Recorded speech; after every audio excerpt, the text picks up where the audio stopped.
High viewer, আজ আপনাদের দেখাবো পানকৌড়ির ভিডিও। পানকৌড়ি আমাদের খুব পরিচিত পাখি। যারা গ্রামে বাস করেন কালো রঙের এই পাখিকে সবাই দেখে থাকবেন। জলে ডুবে কেমন মাছ শিকার করে, কখনো একটা কখনো দুটো বা তার বেশি আমরা দেখে থাকি। মাছ শিকার করে পেট ভরলেই এরা জল থেকে উড়ে চলে যায়। কখনো দেখা যায় জলের ধারে কোনো খুঁটিতে এরা পালক শুকিয়ে নিচ্ছে। পানকৌড়ি সাধারণত 3 রকম আকৃতির হয়ে থাকে: বড়, মাঝারি ও ছোট।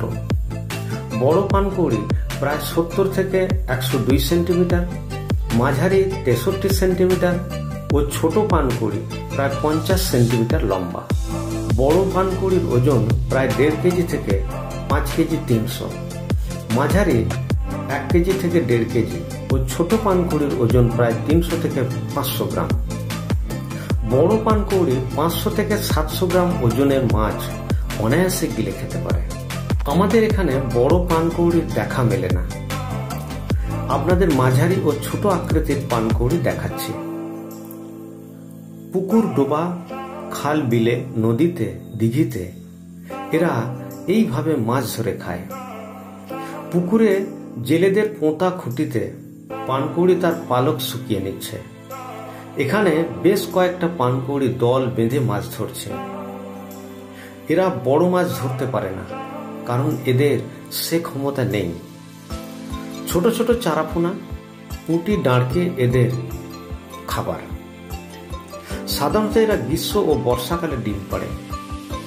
ছোট পানকৌড়ি এপ্রিল থেকে জুলাইয়ের মধ্যে এবং মাঝারি পানকৌড়ি জুলাই থেকে ফেব্রুয়ারির মধ্যে ডিম পাড়ে, যদিও অঞ্চল ভেদে একটু পরিবর্তিত হতে পারে।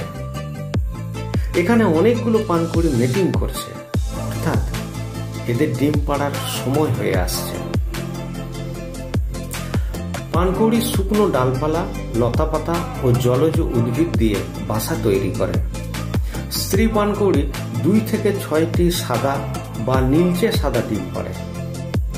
বাসা তৈরি করতে মোটামুটি 5-6 দিন সময় লাগে। ডিম পাড়ার পর স্ত্রী ও পুরুষ পানকৌড়ি পালা করে তা দেয়। মা খাবার উগড়ে দিলে বাচ্চারা মায়ের মুখে মুখ ঢুকিয়ে খাবার বার করে খায়। জলে পানকৌড়ির 2টো বাচ্চা আপন মনে ভেসে চলেছে। এরা এখনো উঠতে শেখেনি, এদের পালক এখনো পুরোপুরি গজিয়ে ওঠেনি। এদের মা দূরে কোথাও গেছে, আপনাদের দেখাতে পারছে না।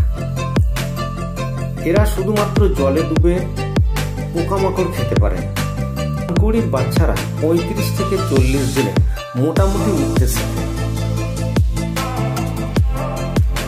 যতদিন পর্যন্ত না ভালোভাবে মাছ ধরে খেতে পারছে, ততদিন মা তাদের মাছ শিকার করে খাওয়ায়। এই গাছটায় অনেকগুলো পানকৌড়ি দিনে রাতে আশ্রয় নেয়। সময় হলেই বিভিন্ন দিকে চলে যায় শিকারে, আবার ফিরে এই গাছটায় দল বেঁধে থাকে। জায়গাটা হলো বর্ধমান জেলার নিশিরাগড়। পলিথিনে আটকে থাকা মাছকে বার করার জন্য পানকৌড়ি অনেকক্ষণ ধরে চেষ্টা করে যাচ্ছে।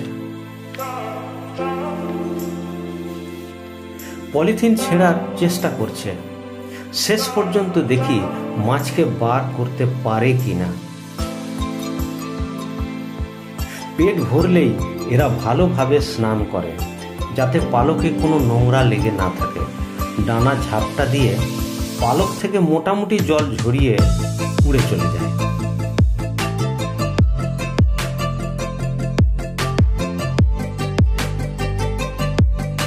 দেখুন, ধূর্ত কাক পানকৌড়িকে শান্তিভাবে থাকতেও দেয় না। 2টো কাক সমানে তাকে বিরক্ত করছে, তবে পানকৌড়ি তাদের খুব একটা পাত্তা দিচ্ছে না।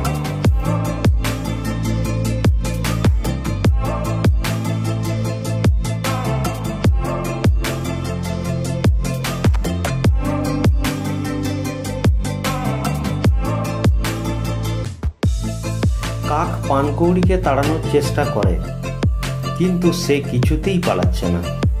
পানকৌড়ির সঙ্গে লড়াই করা সহজ ব্যাপার নয়। পানকৌড়ি ভীষণ কামড়ায়। অবশেষে কাক হার স্বীকার করে উড়ে চলে যায়।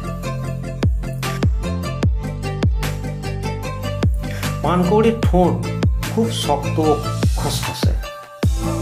পিচ্ছিল মাছও এরা অনায়াসে ধরতে পারে। পানকৌড়ি প্যাকাল মাছকে ধরেছে। প্যাকাল মাছের যেহেতু পিঠে কাঁটা আছে, তাই তাকে ভালো করে অসাড় না করলে গিলে খাওয়া সম্ভব না। ভিডিওটা ভালো লাগলে অবশ্যই লাইক দেবেন, শেয়ার করতে পারেন। কিছু বলার থাকলে লিখে জানাবেন।